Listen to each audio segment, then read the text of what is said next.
है मसीह का प्यारा वचन, ये है वचन प्यारा। परमेश्वर के धन्य नाम की महिमा हो। प्रभात मनन के सत्र 2536 में आप सभी का बड़े प्रेम के साथ स्वागत करता हूं। आइए आज के मनन के लिए हम पढ़ते हैं यूहन्ना की पहली पत्री 2 अध्याय 16वीं पद। क्योंकि जो कुछ संसार में है अर्थात शरीर की अभिलाषा और आंखों की अभिलाषा और जीविका का घमंड, वो पिता की ओर से नहीं परंतु संसार ही की ओर से। पढ़ी गई पद में 3 ऐसी बातों की चर्चा प्रेरित यूहन्ना कर रहा है जो हमें संसार और संसार की वस्तुओं से आकर्षित करती है और परमेश्वर से प्रेम करने से वंचित कर देती है। उसमें पहली है शरीर की अभिलाषा और दूसरी है आंखों की अभिलाषा और तीसरी है जीविका का घमंड। हम इस पर एक एक करके चर्चा करेंगे। शरीर की अभिलाषा संसार से हमारे शरीर में प्रवेश किया गया पाप के प्रभाव के कारण संसार के सुख भोग का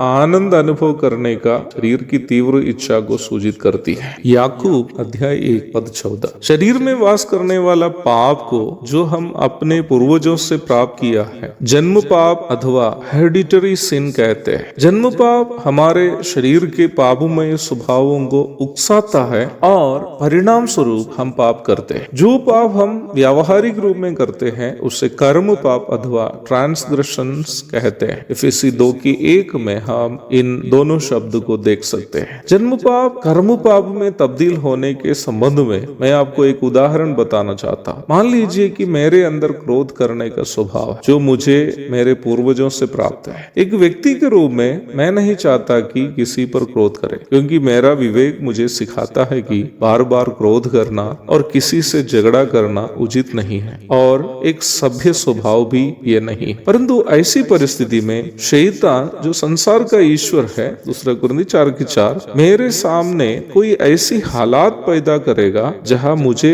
लगता है कि मेरे सामने वाला मुझे हग रहा हो या मेरा मजाक कर रहा हो। मेरे शरीर भी जो पाप के प्रभाव में है वह मेरी अभिलाषा को उकसाता है और मैं क्रोध में आकर उस पर जो मुझे ठग रहा है या मजाक कर रहा है हमला करने लगता है। दूसरा एक उदाहरण मैं बाइबल से देना चाहता हूँ। ये घटना हम 2 शामूएल की 13वां अध्याय में देखते हैं। दाऊद का बेटा अबनोन अपने चचेरी बहन तामार की सुंदरता देखकर मोहित हो जाता है। अब उसको वह चतुराई से अपने कमरे में बुला लेता है और उसके साथ कुकर्म करता है। भूलिएगा नहीं 11वां अध्याय में उसके पिता दाऊद व्यभिचार करते हुए हम पढ़ते हैं, अर्थात उसके पिता में व्यभिचार करने का स्वभाव था ही। अब वही स्वभाव दाऊद का बेटा भी कर रहा है। अम्नोन के अंदर जो व्यभिचार करने का स्वभाव पहले से था उसे शैतान तामार की सुंदरता दिखाकर केवल जगा रहा था, जो अम्नोन को एक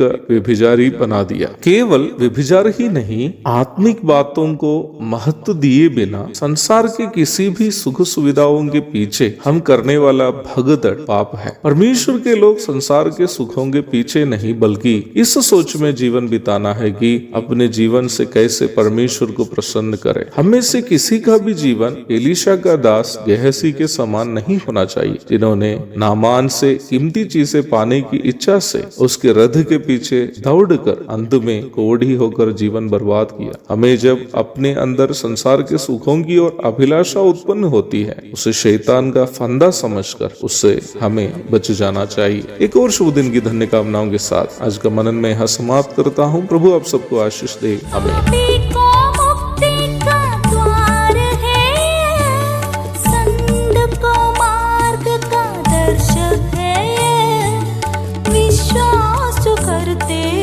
उसके लिए अनंत जीवन का साधन है।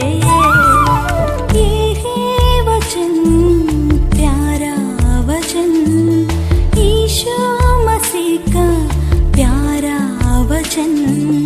ये है वचन प्यारा वचन, यीशु मसीह का